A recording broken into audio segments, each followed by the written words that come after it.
있는 지금의 농성은 독재적 국정 운영을 당연시하는 이재명 정권과 민주당의 폭주에 맞서 최소한의 균형과 상식을 회복하기 위한 치열한 고뇌의 시간입니다. 그럼에도 불구하고 더불어민주당 의원들은 우리의 농성을 악의적으로 폄훼하고 조롱하고 있습니다.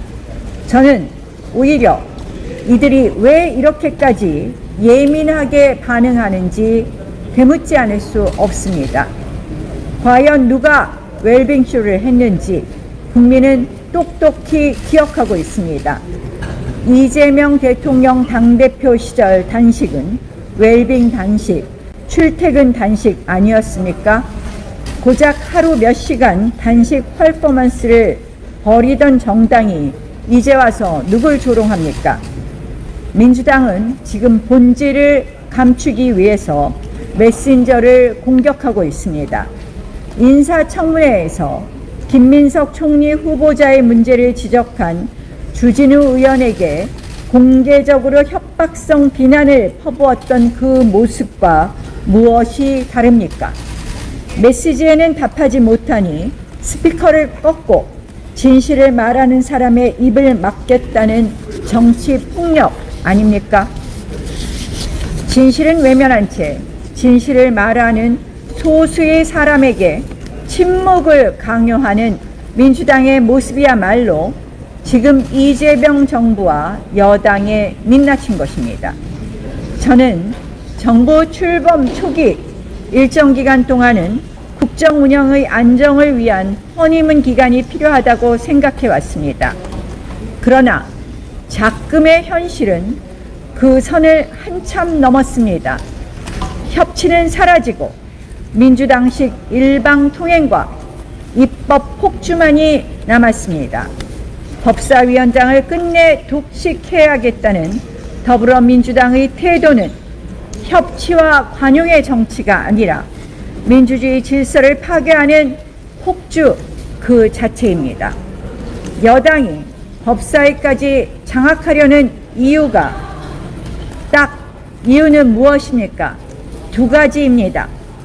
첫째는 모든 법안을 여당 입맛대로 통과시키겠다는 입법 독재의 선언이며, 둘째는 이재명 대통령 방탄이라는 검은 의도인 것입니다. 법사위만 손에 넣으면 재판이 불리하게 흐를 때 대법관 증언 등의 사법 장악 법안을 신속 처리하여 대통령 사법 리스크를 원천 봉쇄할 수 있기 때문입니다. 법사위원장을 야당에게 반환하라는 우리의 요구는 결코 정치적 흥정이 아닙니다. 최소한의 견제 수단을 지키려는 절규일 뿐입니다. 그러나 민주당은 법사위는 물론 예결위까지 독점하며 협치라는 단어 자체를 조롱거리로 만들고 있습니다. 김민석 총리 후보자 지명 역시 이와 같은 맥락입니다. 범죄 혐의자에 대한 검찰 수사가 본격화되는 상황에서는 대통령의 측근이라는 이유로 총리직에 앉히겠다는 발상은 결국 대통령 리스크 방탄 내각을 구축하겠다는 의도로밖에 보이지 않습니다. 우리는 단호히 요구합니다. 김민석 후보자의 지명을 즉시 철회해 주십시오. 법사위원장 자리도 야당에게 돌려주십시오. 이재명 정권의 인사는 이미 상식을 벗어난 지 오래입니다. 정은경 전 질병청장의 남편은 코로나로 온 국민이 고통받던 시기에 진단키트 관련 주식으로 상당한 수익을 남겼습니다. 국민은 죽어나가는데 본인은 사적 이익을 챙겼던 것입니다.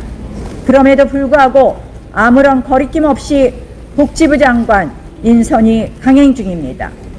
여기에 더해 국가안보를 책임질 국방부 장관 후보자로서는 군 경험조차 없는 안규백 의원을, 노동부 장관 후보로서는 민주노총 출신의 강경파 김영훈 전 위원장을 지명했습니다. 국가의 기둥인 안보와 노동을 정치적 코드 맞춤형 인사로 채우는 이 정권, 국민의 인내력을 시험하는 것입니까? 민생은 또 어떻습니까? 추경에 포함된 지역화폐 예산은 또다시 이재명 테마주로 불리는 호나아이와 같은 특정 업체의 배를 불리는 구조라는 지적을 받고 있습니다. 이런 식의 정책이라면 민생을 위한 예산이 아니라 이권을 위한 추경이라는 비판을 면할 수 없을 것입니다. 정부는 이제라도 정밀하고 공정한 민생 대책을 내놓아야 할 것입니다. 국민이 원하는 것은 보여주기식 선심이 아니라 실질적인 삶의 회복입니다. 지금 대한민국의 안보도 심각한 위기에 놓였습니다.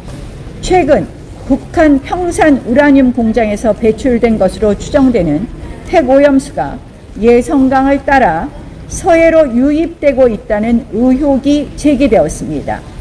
전문가들은 이 오염수가 임진강과 한강 수계로 이어져 수도권 식수원에게까지 영향을 줄 수 있다고 경고하고 있습니다.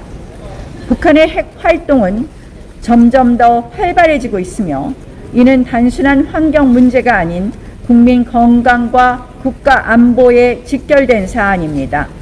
정부가 출범한 지 오래되지 않은 만큼 현 상황에 대해 책임 있는 개선과 능동적 대책을 촉구하는 것이 우선입니다.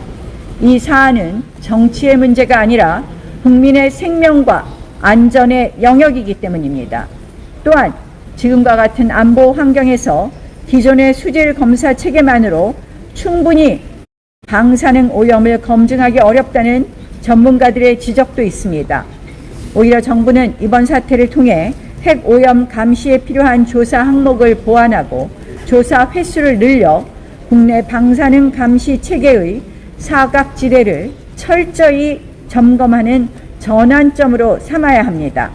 나아가 IAEA 등의 국제기구와 협력하여 북한에 정식으로 공동조사를 제안해야 합니다. 국민 생명과 안전 앞에 이념과 진영의 논리는 있을 수 없습니다. 국민 여러분, 법치를 짓밟는 독재에 맞서고 민생을 파괴하는 이 정권의 폭주를 막기 위해 그리고 무엇보다 대한민국의 헌법과 정의를 지키기 위해 국회 농성을 이어가고 있습니다. 우리는 결코 물러서지 않겠습니다. 국민과 함께 끝까지 싸우겠습니다. 감사합니다.